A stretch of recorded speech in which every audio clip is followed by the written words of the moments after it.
All right, everybody, welcome again to another edition of Pollstar and VenuesNow live digital sessions. We have two esteemed colleagues who I'm so happy are with us today.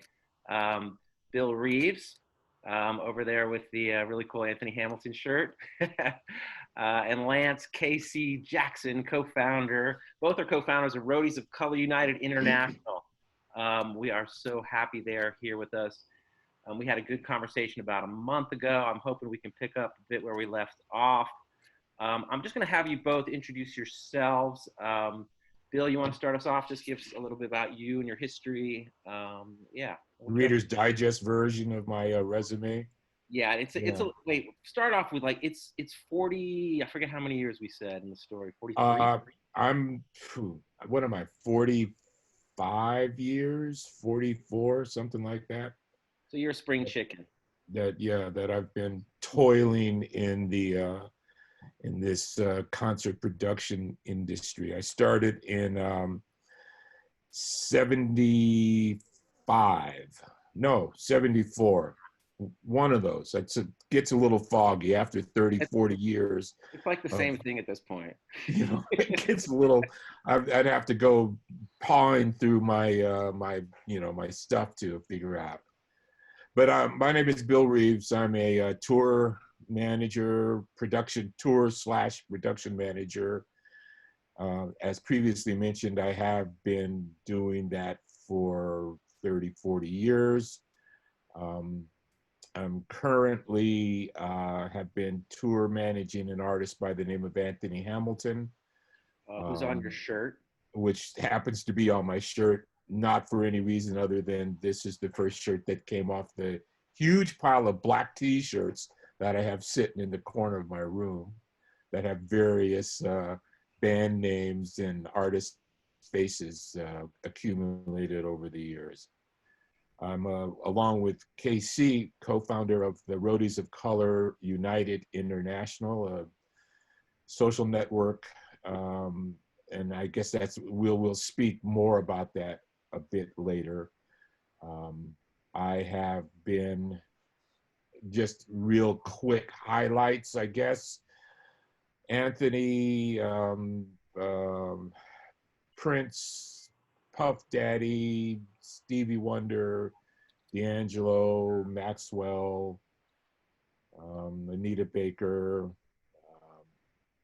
Barry White, et cetera, et cetera, et cetera. I've been tour manager and or production manager or both for those artists and numerous others. So that's me. Awesome. Welcome. I'm so glad you're here. Lance, tell us a bit about yourself and your bio too. I know you're actually comparatively, you're the spring chicken here, right? Between the two of us, I would be the come along lately guy. Yeah. My name is Lance Jackson. My friends know me in the industry as KC Jackson. It's a nickname thing. It's a story for another time. I still have people that I know from the business and I don't really know their real names. June 20th made my 42nd consecutive year working in the live entertainment concert touring industry. I've learned to wear many hats over the years, starting with audio, which I have formal training in audio, going back to like 1977. My first introduction professionally to the business was Studio Instrument Rentals in California. And from there, I stumbled into my first tour, June 20th, 1978. And I kind of haven't looked back since then. I specialize in a variety of different backline specialties: drums, guitars, keyboards. Been a programmer, guitar tech, drum tech, keyboard tech, property master, carpenter, stage manager, production manager. Just kind of learned how to wear the hats to be able to keep working. Some of my highlights and favorite clients over the years: I had the privilege of doing Marvin Gaye's last tour in 1983, which was like a huge feather in the cap, and it kind of helps perpetuate my career. It was described as a once-in-a-lifetime opportunity when I took the job, and almost 1 year to the day that I accepted that job, Marvin transitioned. It was on April Fool's Day. Remember the first couple of calls I got when people say, hey, you know, hey, Marvin's dead. It's like, that's a really messed up April Fool's joke. Luther Vandross, New Kids on the Block, Justin Bieber, Morris Day, Chris Brown, in my current position as production stage manager for Earth, Wind, and Fire. I could go on, but you get the idea. Well, welcome. I'm so glad you're here too. Before we get into the whole meat of the matter, can you tell, what was Marvin Gaye like?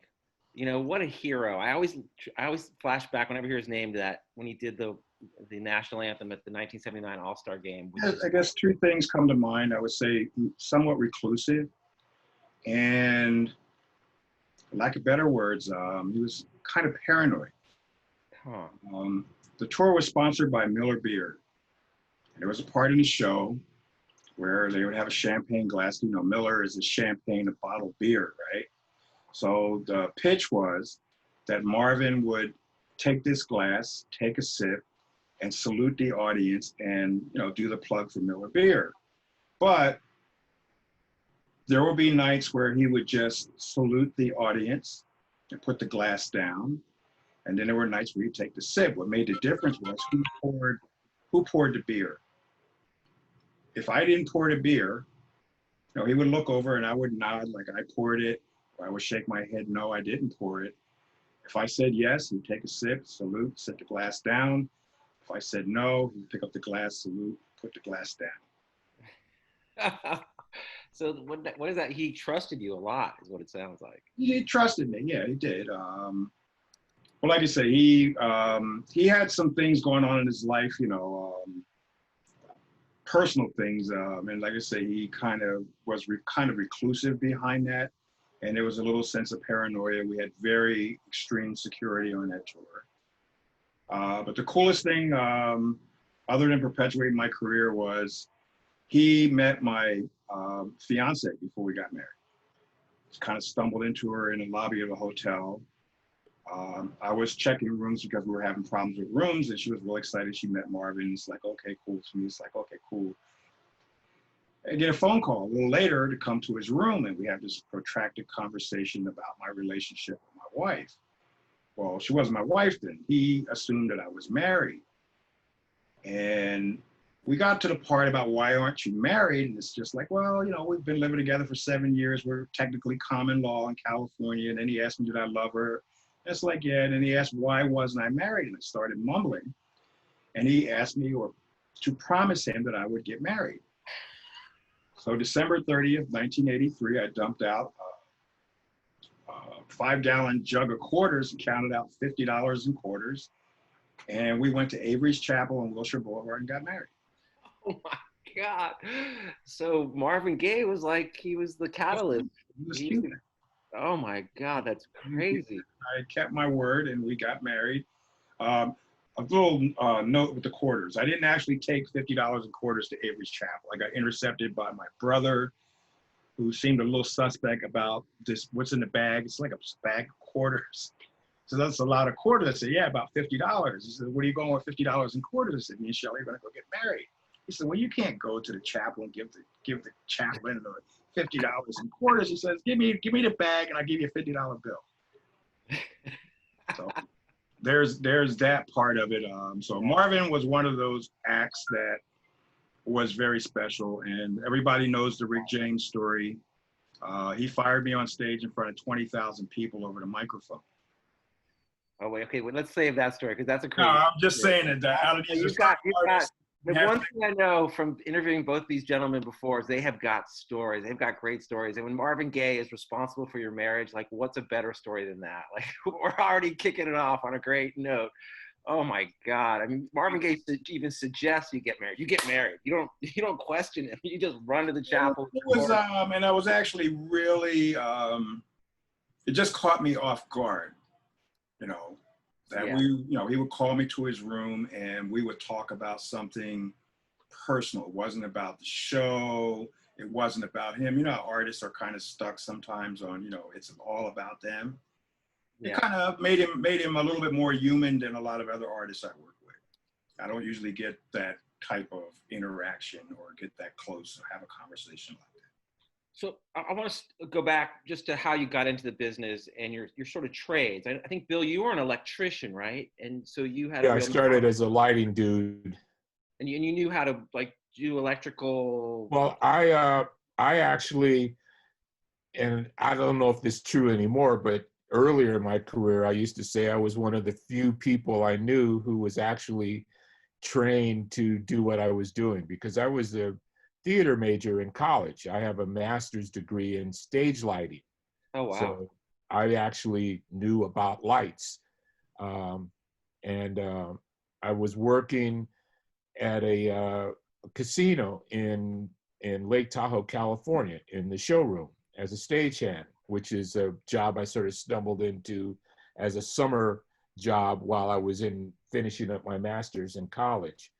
And I used to talk to the guys coming through the showroom, and they had these amazing stories about, oh, I just flew in from Paris, and I was talking to Mick Jagger the other day, and all of these amazing stories. I said, wow, that sounds really like a cool thing to do. So I worked my way, talked to guys who recommended me, and got a job with a lighting company out of Boston.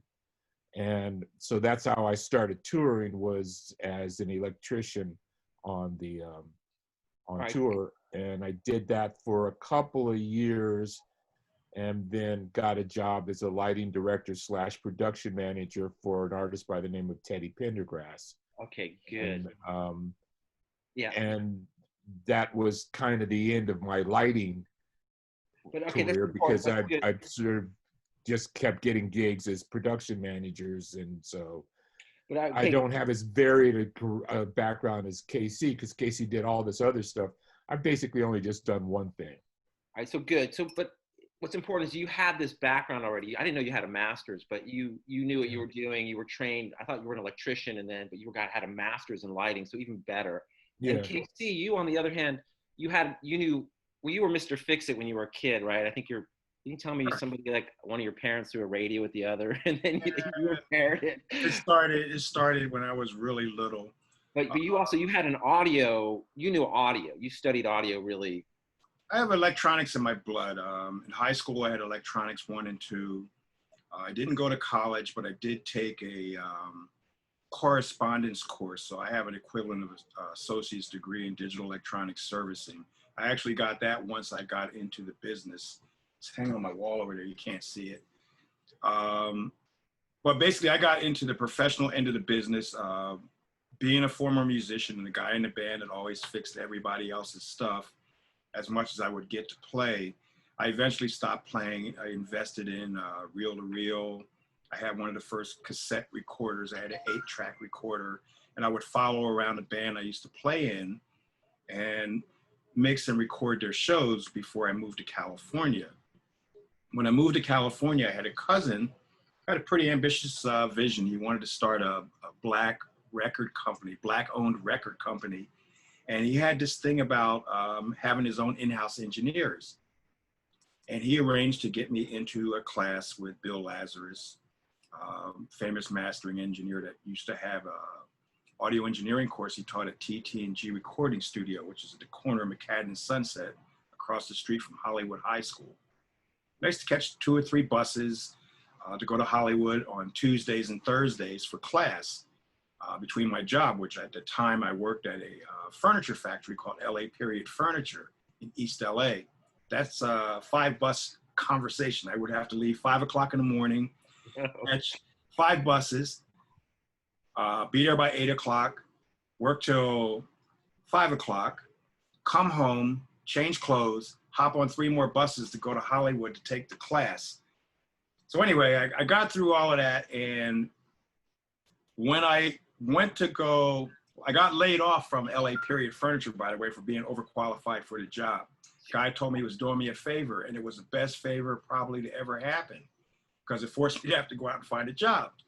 And I just so happened to go to SIR on Sunset Boulevard, on a day that they had just literally put in a brand new manager of the audio department. They had fired or let go the audio department that was there. And I was the first person to come in and put in an application. And I landed a job. I was there for 3 months before I realized I was the only Black person working there.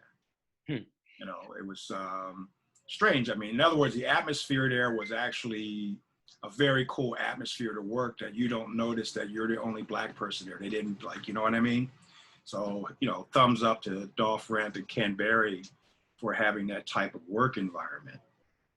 You know, what's I think you both have in common is you guys, before you even got into the business side of it or the touring side of it, you'd already were well trained. You already had the skills. It wasn't learning on the job so much, although I'm sure there's some of that always, but you know, you were qualified, you studied lighting and you studied sound, and you guys could walk right in there and just, you were well qualified. And that holds true today, right? Even, you know, just to jump forward really quickly, with Roadies of Color, you want to make this a place where people can get right. Well, talent. that's one of our missions with Roadies of Color, is to not to necessarily provide training, but to sort of establish some best practices and standards for entry into this field. Most importantly, just to jump back a little bit, we started Roadies of Color because we noticed, and we started Roadies of Color about 10 years ago.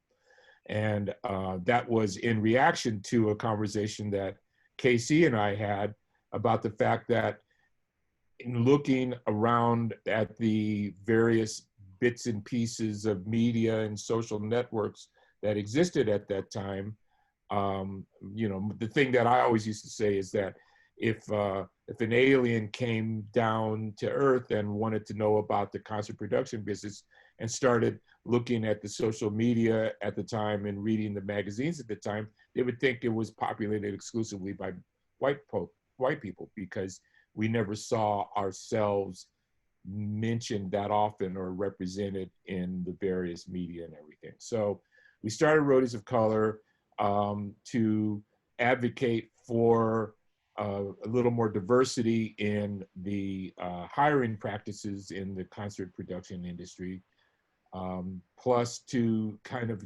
establish a community, or at least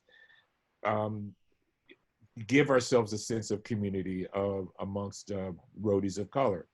And the corollary to that, getting more diversity in the hiring practices, is to have demonstrated competency, so that we don't want to just say, well, you got to go out and hire a Black guy because it's a cool thing to hire a Black guy. What we're saying is there's lots of talented, qualified, competent roadies of color, lighting guys, sound guys, carpenters, etc., that are as equally talented, equally competent, equally qualified as our white counterparts. So they should get a look, because everybody that it used to be, there was a moment, well, let me rephrase this. One way of getting into this business is you're a buddy who has the van and you drive, and your other buddy who's in the band says, can we use your van to, carry our gear? And somehow you sort of become part of the industry. You sort of back into the industry. But more and more, as the industry becomes a little more organized than it was back in the old cowboy days, and certainly more corporatized, people are coming into the industry now with qualifications. It's not as easy to come in and just say, well, I don't know nothing, put me to work. That was true in the earlier days, but nowadays you got to know something. You actually have to have some competency in your field of specialization. And people do. They come in from schools and from extensive experience in in related areas. Oh, that's you. Yeah, sorry about that. Oh, okay. I Wow. was thinking, what is that? So, So anyway, yeah. So to answer your question directly, yeah, both Casey and I came in reasonably well qualified, at least for a beginning position. And most of the people that I know, and that Casey knows, are similar. They come from not just blind off the street with no knowledge, although that still happens. Although that's a thing. But It's one of the loose ends in the business, yeah. Yeah, but it's a technical, it's a job that requires a particular set of skills and knowledge, and people have that. So yeah, so we came in, we were reasonably well qualified when we first walked in the door, which allowed us to not only get the job, but to keep the job. Because that's the other key part of the conversation is we came in qualified enough to sustain a career without too much of a learning curve. We didn't start from zero when we walked into this. Right. I mean, and I think you set a template, maybe without even knowing it, but that's what we're saying today, 40 years later. If you want to get into this business, you gotta, you have to get educated, either by experience or by school or whatever it takes. But, there's no room for just, although there is nepotism and that's part of a problem. Of course there is. We need people, anybody who wants to break into this business. What do you tell them when you meet a kid who's up and coming, whatever color they are? What do you tell them? What's the first thing you're going to say to them? I'll tell you, for me, I think one of the biggest things, the biggest surprise that you get when you first go out of the business was my first tour. And this is when tours, this is our joke about doing dates and doing tours. I came in to a tour that was already in progress. I replaced the gentleman who lost his position. What tour is this? This was LTD on the Commodore's Platinum Tour. LTD was a special guest star. Love. Commodores, Love, Togetherness, and Devotion. Love, Togetherness, and Devotion. Billy Osborne. Billy Osborne, that's right. That's so cool. Jeffrey Osborne. Jeffrey and Billy. Billy, his brother, played organ and also came out and sang out front on LTD. I didn't know that. Yep. Everybody knows Jeffrey, right? But Jeffrey eventually went solo, which had a big impact on the industry. All the artists that kind of went solo in that era, but that's another story. But anyway, Jeffrey and Billy on the LTD tour. So you were saying what you tell people when you come in. When they come in, what's different back then, I was talking about the difference with touring, the dates versus the length. At the end of the tour, June, all the way to Thanksgiving, I was employed. I was living the life of Raleigh. I was on the road. It was all new. So at the end of the tour, I went to the tour manager and says, hey, what's next? I was all excited, fired up. And he looked at me, he's like, what do you mean? I said, well, what happens now that the tour is over? What's next? He says, well, I don't know about you. He said, but as for us, we're probably going to go on vacation for a while. He says, and maybe at the beginning of the year, so now we're in November, so December, January, beginning of the year, we'll probably go back in the studio and work on a new album. And then there was a part that if we get another hit, we'll go back out on tour. So I didn't think he understood what I was asking him. Like, what about me? It's like, what about you? Can't you go back to the job that you left when you came out of here? And the standing policy at SIR at the time was, if you leave to go out on one of those tours, you can't come back here. Which turned out not to be necessarily true. I was able to go back a few different times and work at SIR, which leads me to what my answer is going to be is, the first thing I would tell anybody who's never done anything in this at all, especially if they're young, is join the International Brotherhood of Electrical Workers. They'll say, what is that? It's like, well, before you get to that conversation, I would tell you to have a career as an electrician. Learn to be an electrician. Because when a tour ends, if you do get into business, and especially if you were at IBEW, because some of the major venues in the United States, the top of the line venues in the United States are they have IBEW in their locals. You can work off the road, in between tours. I'm sorry about that. office service. In between tours, you can work as an electrician, making $75 an hour. And if you get accepted in IBEW, you could accept those calls. I don't know what the rate is, but I'll give you an example. Madison Square Garden, IBEW, they do all the wiring for the electrics, and they exclusively set up the sound. You know, so you have your Teamsters there, you have Local One, and you have IBEW. Barclays Center in New York, which surprisingly, quite a few of the IBEW members there, they're actually all people of color. I think the uncle, I don't know if it's nepotism or not, but the uncle is— What do you mean you don't think? Well, I guess it is, but basically, I appreciate what he did to people he brought in. He gave them careers. Yeah. But basically, the steward for the IBEW at the Barclays Center, most of the people, at least I worked with that day, were people of color. And it's a great entry-level situation. Now, as far as that's not available to everybody. No, it's for people who, first of all, you have to have the aptitude to be able to become an electrician, you know, and the willingness to at least apply.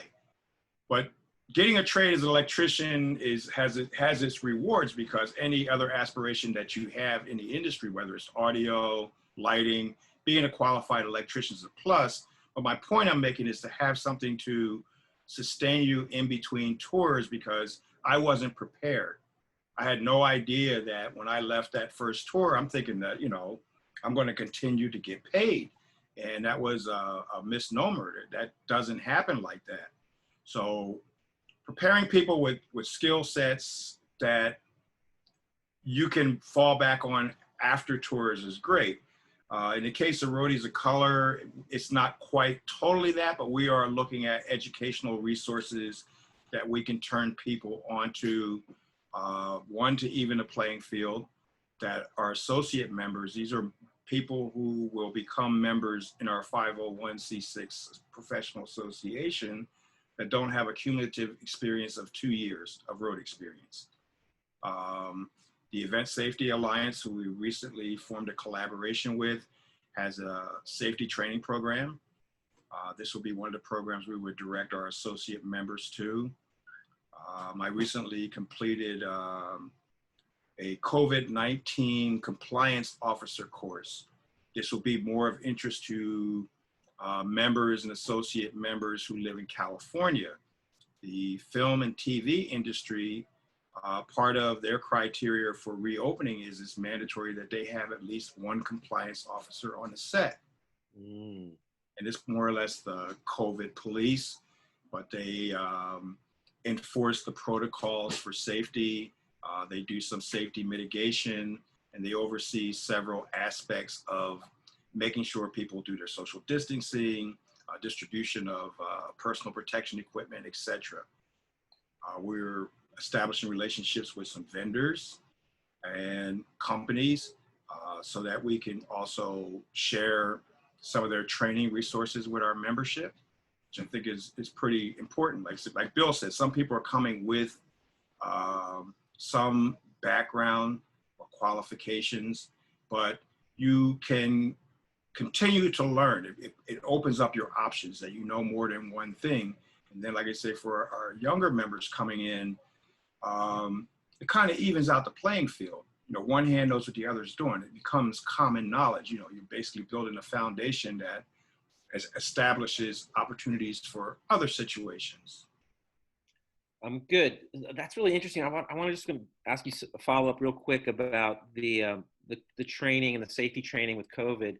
Has that come up in any tours that you're talking with now? I know we still have, you know, What they're tours? not happening. What tours? Is the right question. No. But is that, have you heard anything about that going forward, that, hey, we need somebody, we need compliance officers? Or Well, something? I'm saying, if you look at the city of Los Angeles, every major film and TV studio right now, they can't shoot or do any movies without having a compliance officer.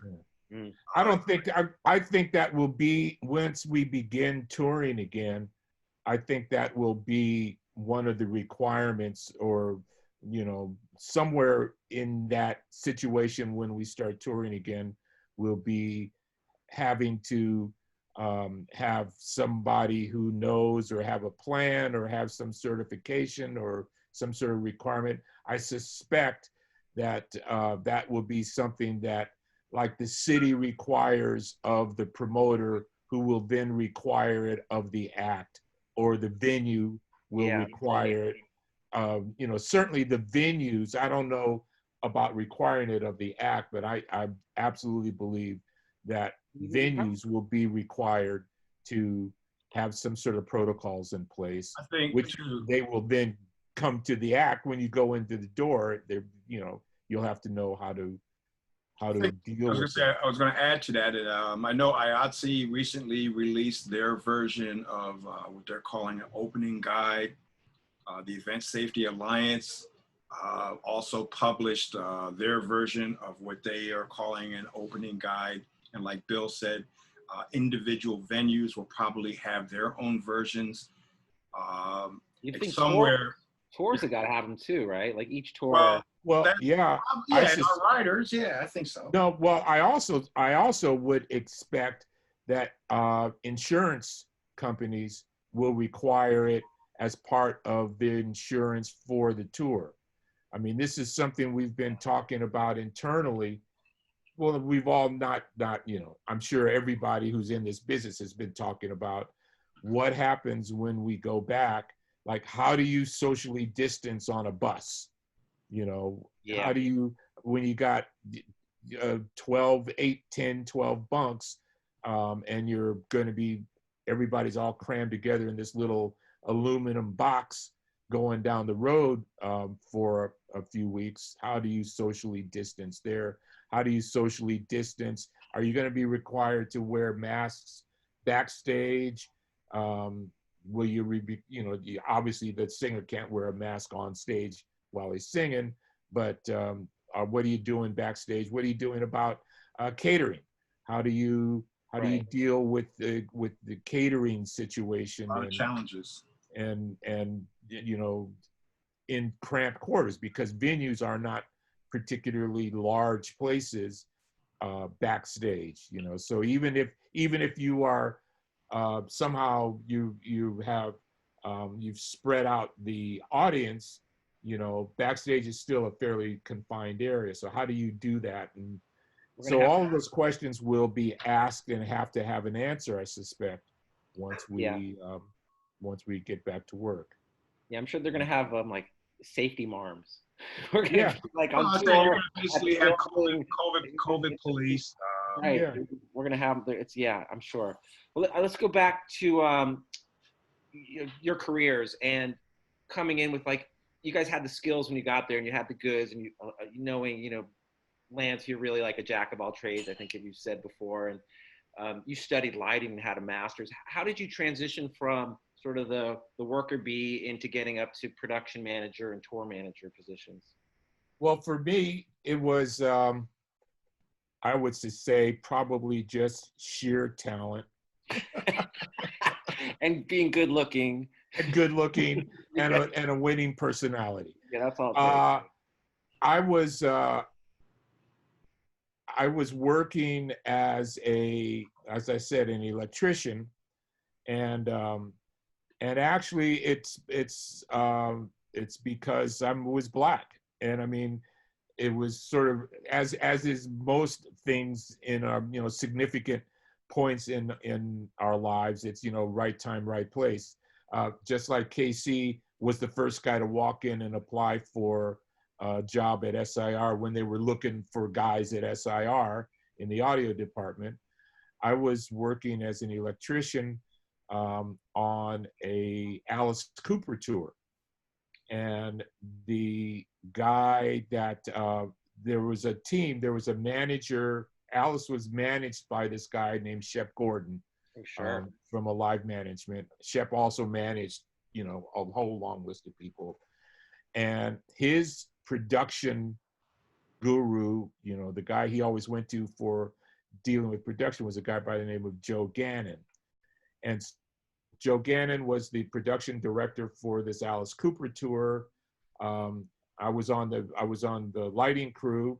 And then at the conclusion of that tour, I got, not directly, but I mean, a few weeks or a couple of months later, whatever that turned out to be, I got a call from Joe saying that Shep, the manager, had just signed this new artist, Teddy Pendergrass, and he needed, and and to be honest with you, and this is a true story, I get a call about from the then tour director, the production director, Joe Gannon, says he's looking for a lighting guy.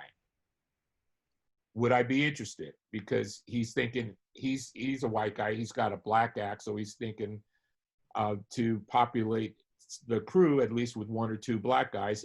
I had just worked with him on the Alice Cooper tour, so he calls me up, says, "Would I be interested in being a lighting guy, the lighting director for this new artist?" And I said, "Sure, of course I would, because that's what I do." And then he said, "Okay, and I'm also looking for." He said a stage manager, but what it really was production manager. I'm also looking for somebody to be a production manager. And I said, well, how much does that pay? and it was, I think as the lighting director, I was going to get like $300 a week or something. Don't forget, this is 1977 or 78 or something. So I was going to get $300 or $400 a week. And then he said he's looking for a production manager. And I said, well, how much does that pay? And he says, another 2 or 3. I said, well, I'll tell you what, I'll do both jobs for, $100 less than the two jobs combined, which was when I made the first tactical mistake of my career. Was I volunteered to be the production manager. So for Teddy, and of course, Teddy immediately blew up. I thought it was going to be just like a one and done tour, some new guy, R&B guy, whatever. And that turned into, I guess, 4 years worth of work, 3 or 4 years worth of work, as the lighting director / production manager. And but just to stop you there, so when you made that transition, it's sort of that thing of like, you kind of have to fake it till you make it a little bit too. And you probably know what to do as a production manager, but if you hadn't had that aspiration and that, hey, what about me? And you took a pay cut. Well, I mean, what it was that's a good it was just pure greed. I'm not going to try and lie. Well, it's greed, but it's also I want to make more money. That's how you move up in the business, right? That's what it takes. Also, and back to your point of qualifications, acquiring my master's degree in stage lighting, I first obviously got a BA in theater arts, and in technical, and specifically technical theater, because I had never had any desire to be an actor, but I was always interested in sets and how they do that and how do they make that magic on stage. So in the course of going to college and doing all the shows and plays and stuff that you do in college, I had been a stage manager several times. And I was designed sets, and I designed lights, and I also helped out with wardrobe and all of that stuff. So I had a pretty broad base. I had a theatrical training. I'm a trained theatrical guy. So I already knew I knew more than just lighting. My point is I didn't think it was going to be difficult for me, because I knew about the other elements that go together to make up a show. So what kind of places was Teddy playing after 4 years? And what kind of productions was he having? Were those like big it was basically theaters. It was theaters / small arenas. He was already a headliner at that point, but he was a headliner in the what used to be called the Chitlin circuit, which is all the small theaters in the South, plus an occasional arena, an occasional co-starring, but mostly we played theaters and sold them out. And by the time unfortunately he had his accident, we were regularly selling out theaters, occasionally half house arenas. And the supposition was on his next go round, you know, after we finished that tour, the next tour we were going to step up into arenas almost full time. And of course he had the accident, and that was the end of his touring career. I want to get to Lance. I also just want to encourage people to send in questions if you have any for Lance Casey Jackson or Bill Reeves from the Roadies of Color United International. It's a mouthful to say that name, but I love Rock it. You. Rock You's a good way to say it. We contract that to ROCU, which is Roadies of Color United, and we use Rock You as the, what is that? What is the acronym? Acronym. Thank you.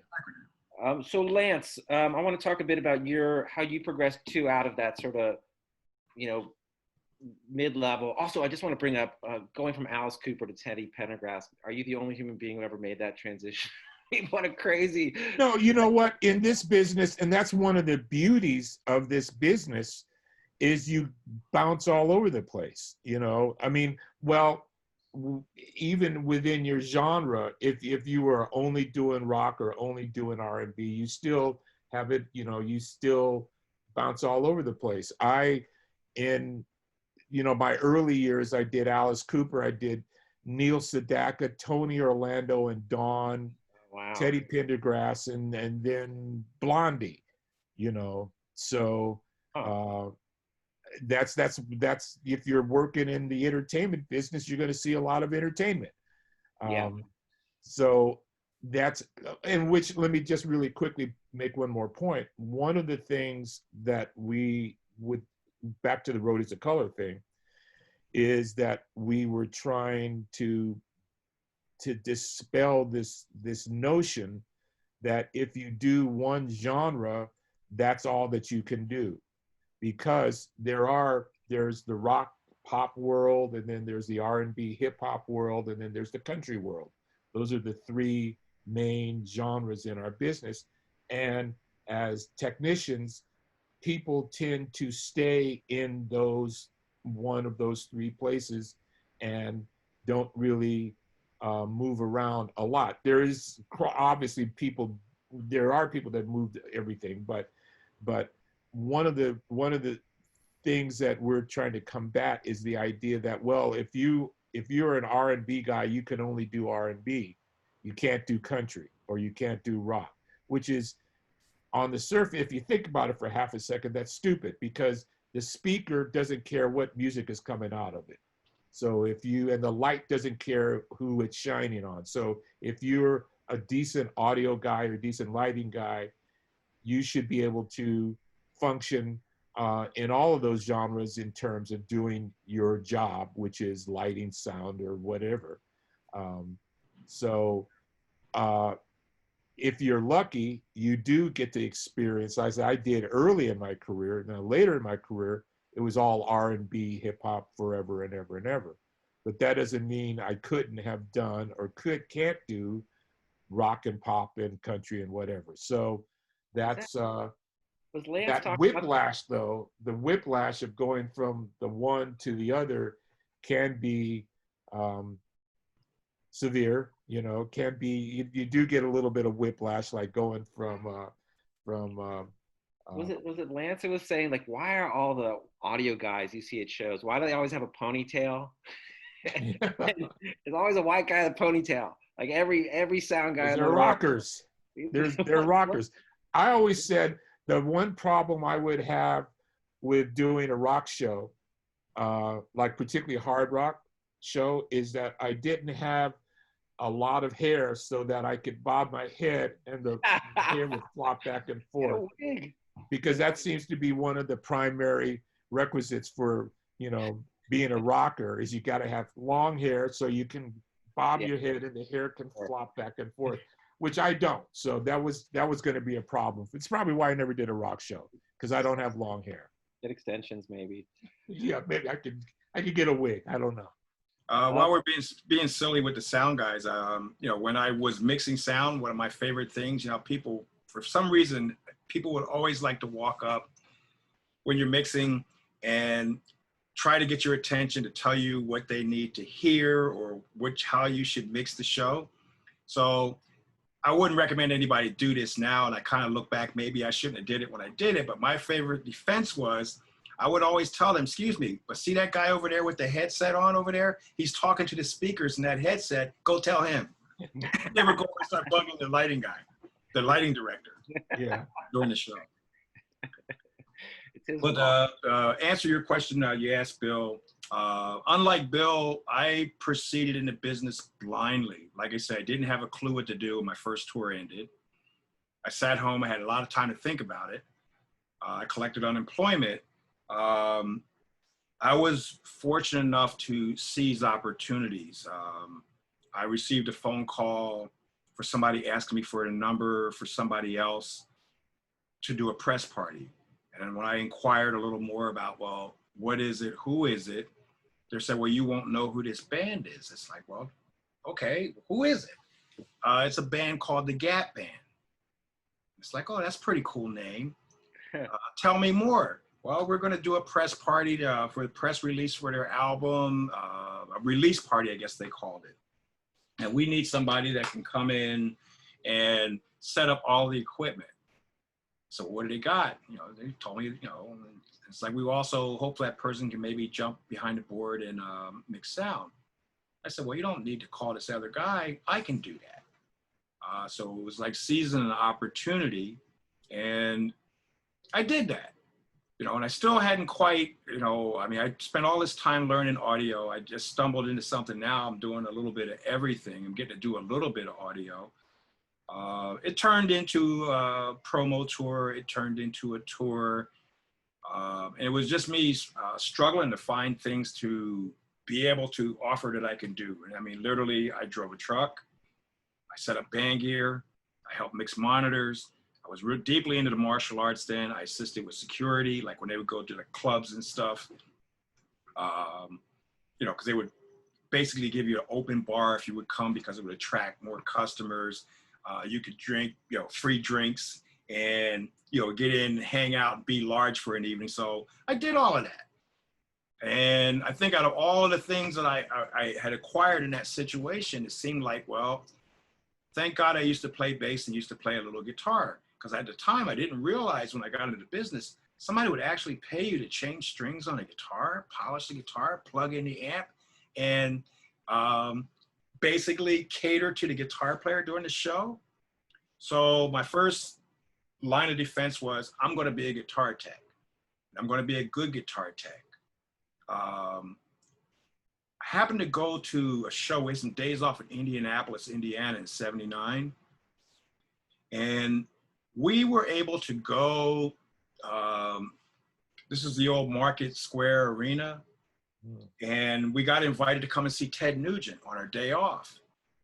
And I saw a guy who was doing guitars.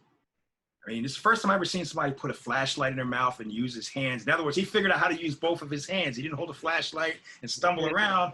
He stuck the flashlight in his mouth, and he's doing all this stuff, and he's guitar left, guitar right. He's doing all of this stuff. It's like, who is this guy? They say, that guy is Steve Fortney, probably one of the best guitar techs ever to ever do it in the business. And I watched everything that he did, and I said, I want to be like him. Huh. So I started tightening up my game, and for, I guess, 1979, 80, 81, 82, 83, actually all the way into 84 before like my roles kind of solidified. Every tour that I was on, I was a guitar tech. And I'd always wanted to be one up on the other guy. I used to make it competition. I would always look for somebody that I thought did it better than me and try and kick the can a little further. Be a little faster.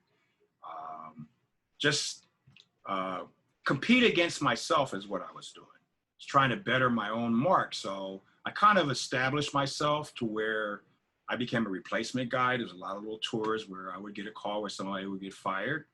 You know, you would come in the day before they would let that person go. You'd have your notebook and you'd be sitting way up in the nosebleeds and you'd be quietly following this guy around, not quite stalking. He would go to catering, you come down to the stage and you look at everything that's plugged in, hooked up. You got your little sketch pad out. I got like a whole tub full of legal tablets. And you would draw everything out and you'd ease on back up into the darkness. Then the next day, you'd be up to bat. You know, so at some point, I guess I made some people paranoid. Like if I showed up and they see me, Yeah, it's like, well, yeah, you're there to take somebody's job. Somebody's going home. He's not just here hanging out. It was kind of an awkward feeling. I guess it was trying to fit, but I guess blindly would best describe. And I didn't really have the confidence. I was one of those people who used to wait for somebody to pat me on the back. And it took a minute for me to realize that you should be able to look in the mirror and know when you're ready. Pat your own self on the back. And even if nobody acknowledges it, you should always have some kind of presence or state of mind of where you are. Knowing your limitations, knowing where to say, I don't know how, can you show me? Finding that perspective will take you a long way in the business too. There's a lot of BS guys out there. I'll say bullshitters out there. Yeah. Sometimes, man, they end up right in the pile. You know, so I learned those things in that first 5 years. I was the talent stage manager for Marvin, and I want to make that distinction. You know, there's a lot of stage managers out there, but usually it's the guy that knows the act. He's the person that can answer the questions on the stage. He's not really having any kind of authority, but he's like a go-to kind of person. This goes over here, this goes over there. They kind of know the program, you know, talent stage manager per se. You know, and then there's the guy that actually comes in under the production manager and brings in the show. I didn't get to wrangle any of that for a long time. You know, even when I was out with Marvin, you know, and they told me I was going to be the stage manager, I was thinking that I was going to be all of that. But it turned out that I ended up meeting Nick Leisterborough, Space Mountain, probably one of the best carpenters in the business that ever did it. Him and Bill Ness, they were like a tag team. Nick Leisterborough was our actual stage manager for the Marvin Gaye tour, at least in the beginning. He didn't stay for the whole tour, but I remember one day I walked over to him because he also built the set, and I was telling him, we're going to do this, we're going to do that. And he says, this is all good. He says, but let me just make this clear to you. I'm the person that tells you. He says, not like everything that you said, you just keep doing what you're doing. He says, just check with me before you do anything. He just straightened me right out. It's like, oh shit. You know, that's how I met Nick Leisterborough, you know, and I didn't even realize his reputation or who he was until later in my career, that I was actually talking to probably the best guy that ever did what he did. You know, Space Mountain? Yep, Space Mountain. Anybody in this industry has been around long enough knows who Nick Leisterborough and Bill Ness were. Wow. You know, I'm getting it. This is so sad because we just started and we have like 10 minutes left, which is the worst thing in the world. You guys have the best. I knew this would happen because last time we spoke too, you had the best stories and I had like 30,000 words I had to condense down. So I don't want to cut anybody off. But I do want to kind of pivot more to the situation at hand, which I think a lot of it, you touched upon how you kind of came up in a business that was very stratified racially. And also gender, I'm sure too, in other ways. Mm-hmm. Both of you ended up working a lot in the R&B market, as you called it, and you couldn't necessarily go back over. And it's interesting, Bill, you mentioned working for Blondie and Neil Sedaka and Tony Orlando and Dawn, but you didn't have a senior position on those tours, right? Yeah, I was just a crew guy. That was back in the 70s. Senior positions, you were in this R&B, and you both overlapped in a lot. And there's a great story of how you came together. Read the story and see how it happened. It's so hilarious. But you know, and you started Roadies of Color because you saw the lack of opportunity, and you know, it's very proactive. Well, and now we're hitting this inflection point that you know, George Floyd's tragic, horrible, terrible death has ignited a lot of people, and we've seen it before in our country, and it's people are saying the right things. They're not quite yet doing the right things, but they're saying it, and it's a positive thing. The big $1 million question is like, what can we do going forward? What can the industry do? What can the business do? How can Roadies of Color help us? You guys tell us. I mean, there's so much. Well, there's a couple of things. I mean, one of the things the way this business works has always worked, and the way I suspect business in general works in the world is you tend to, when you're hiring, you tend to hire the people you know. You tend to hire the people that you've worked successfully with in the past. In our particular situation, it's not only not only has to be people who can do the job, but people who you can live with, because we all live so tightly together on the road. So it's very natural when the hiring process is going on to hire to work in your comfort zone, which is people that you worked with before. So what happens is, if you are somebody hiring a production manager, a tour manager, a manager, you call up the guy that you want to work with. You need a monitor guy. So you call up the last monitor guy you worked with, who you really like and who you've done 3 other tours with. And you say, are you available? If that guy is not available, then you ask him, well, who do you know that might be able to do this job? And then he's going to recommend somebody. And that's who is somebody he's comfortable with. And that's how we all get our jobs. What we are asking the industry to do now is not necessarily get rid of that idea of hiring who you know, but to when your first choice is not available, rather than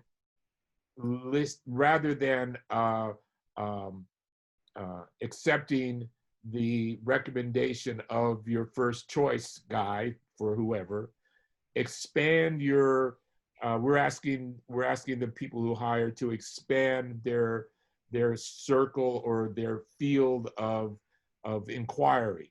So be open to hiring somebody who is qualified, but isn't necessarily somebody that you know.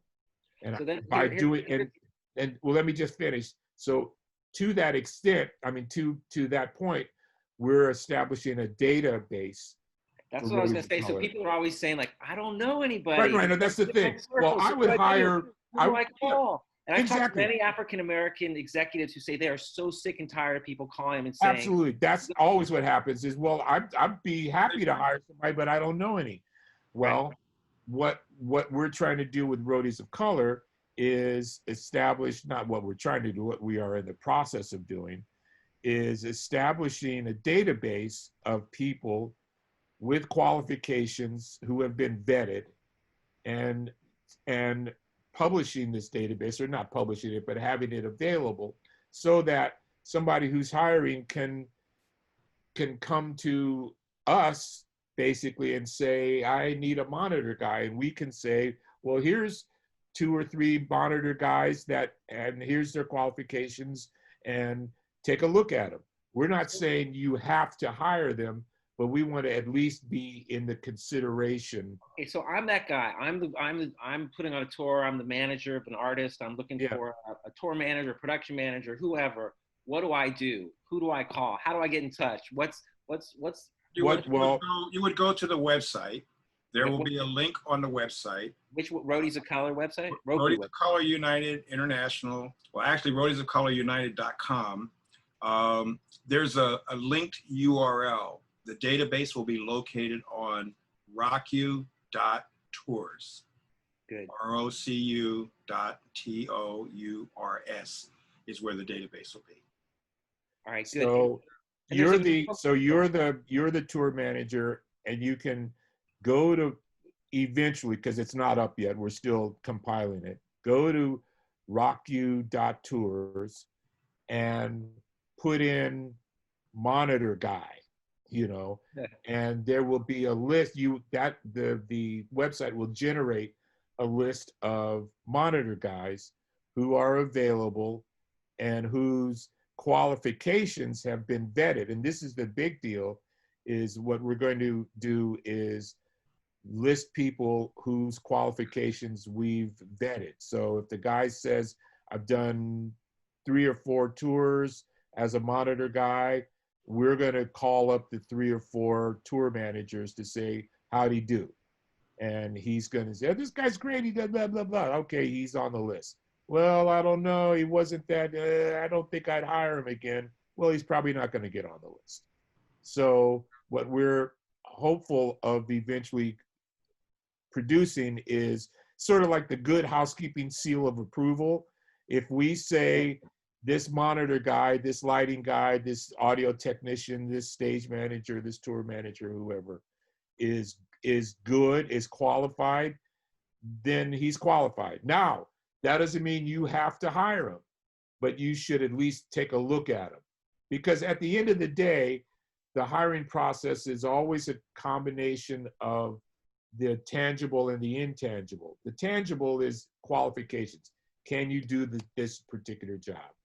The intangible part, as we well know, is what kind of a vibe do I get? Do I think you can live with 12 other guys on a bus 24 hours a day, 7 days a week for however long? And are you the kind of person who's going to be fun to be around, or are you the kind of person who's going to not be fun to be around?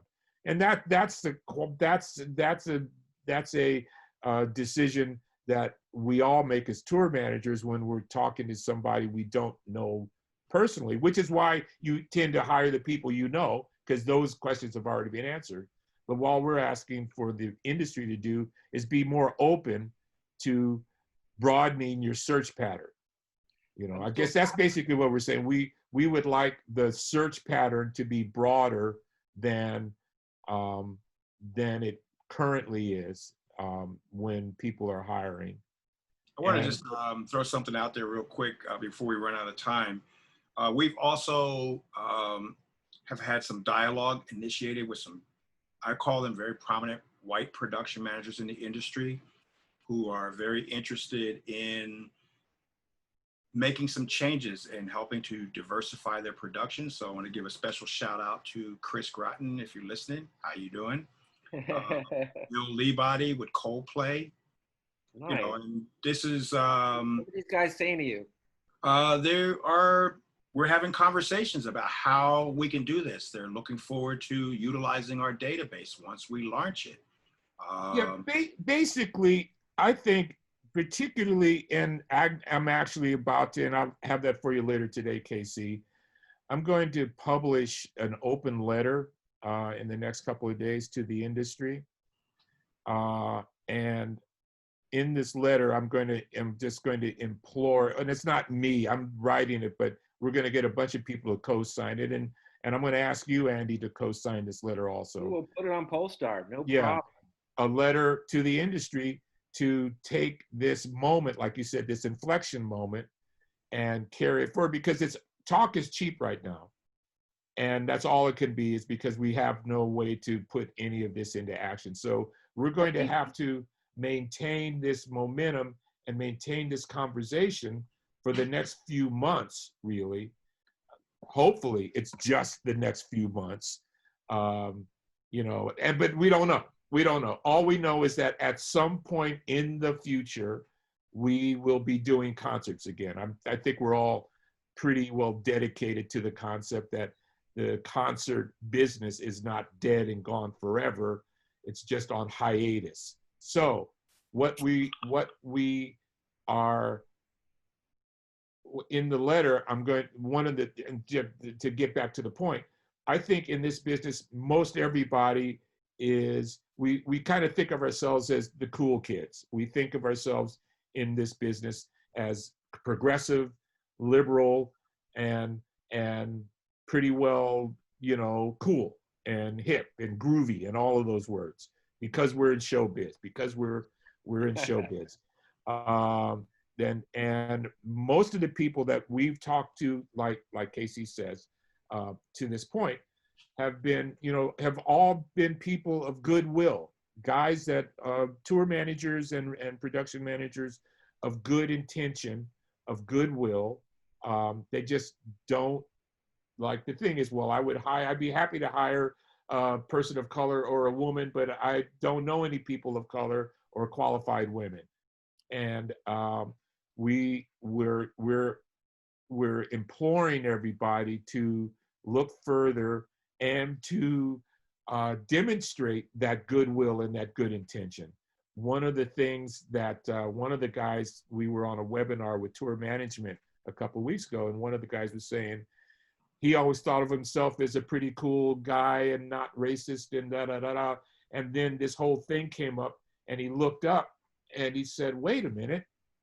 Essentially, I'm part of the problem. I'm not part of the solution." He said he realized he had an epiphany that he always had all white crews, not because he didn't want to hire any black guys or women.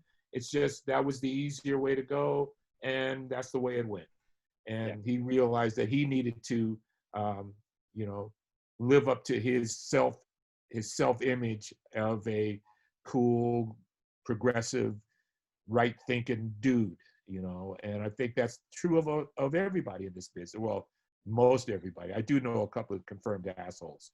I will say that I'm optimistic. In some of the conversations that we've had, we've watched our membership of Roadies of Color, our social network grow. We're at 1,060 subscribers. And one of the things that's nice about it is it's diverse. If you ever do come onto our social network and scroll through the membership, it's not a bunch of black guys making noise. We have a lot of diversity starting to occur within our ranks with Roadies of Color. And collaboration, good conversations, and a couple of really good shares happening. So this is a productive environment for ultimately what the outcome will be. But in reinforcing what Bill said, it's the actionable stuff that comes out of it, not just people's goodwill or their intentions, because what typically happens, and Bill says this all the time, if we started touring again tomorrow, the pace picks up and you're focused on the things that are right in front of you. Some of the things you thought about last week before, something you said, it might escape you. So we're looking for actionable things that are tangible, people that make commitments beyond their words. And, time will tell. We'll start with the signing of the letter. When the letter comes out, who signs on and who actually does what they say they're going to do. Yeah.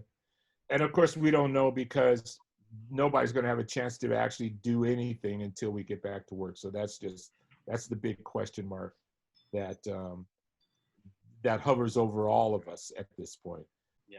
At this point, we're all talking, and as they say, talk is cheap, and which is true. Which is true. Well, I know that people are reaching out. I know you're talking to some of the big promoters. We're just trying to. The plan is to maintain the dialogue, this conversation. We want to keep this conversation rolling so that whenever we get to work again, it's still a fresh conversation. We don't want it to just be stuff that we talked about in July and now it's January of 2021 and we're not talking about it anymore. Bill hit the big point. That's one thing that has changed. We've been promoting diversity and inclusiveness in the industry. This inclusion is starting to happen. One is, like Bill said, we're actually talking to people. People are talking to us. We've been featured in 3 of the largest trade publications in the industry. And by the way, let me write just really quick. Thank you, Andy, because we're all over Pollstar. Thank you very much. I personally appreciate the cover. It's on my wall right over here. Oh yeah, that's right. There you go. See up there, it's hanging right up over there. 50, which by the way could have been Lance. We had to flip a coin. We literally flipped the coin on who we were going to put in there. Flipped the coin, I know. Lance could have had that covered too. This whole thing about inclusion really is important. I think this has helped to, as a catalyst to move the dialogue going forward. People know that we're serious. We're now taking people serious. And, it didn't happen overnight that the industry got the way that it is. It's going to take time, but you have to start somewhere. So this is like a first step. And I think it's a positive first step. And like I said, I also thank Pollstar, PSLM Magazine, Front of House Magazine, Crew Nation, the outpouring of support that we're receiving. You two guys, you two. The Roadies of Color is right on time. There couldn't be a better made Well, organization. yeah, we were in the right place. Once again, right place at the right time. 10 years, mind you, but the right place, the right time. And it's such a great resource. And I'm getting the note that we got to get off. We're 70 minutes in. But go to roadiesofcolorunited.com for more information. It has been a pleasure, as always, speaking with you. Whatever you're doing, Absolutely. please let us know. Happy to give as much love as we can to it. Thank you for having us. Thank you profusely. All right. Thank you. All right. Thanks, everyone, for attending. Everybody, take Okay, care.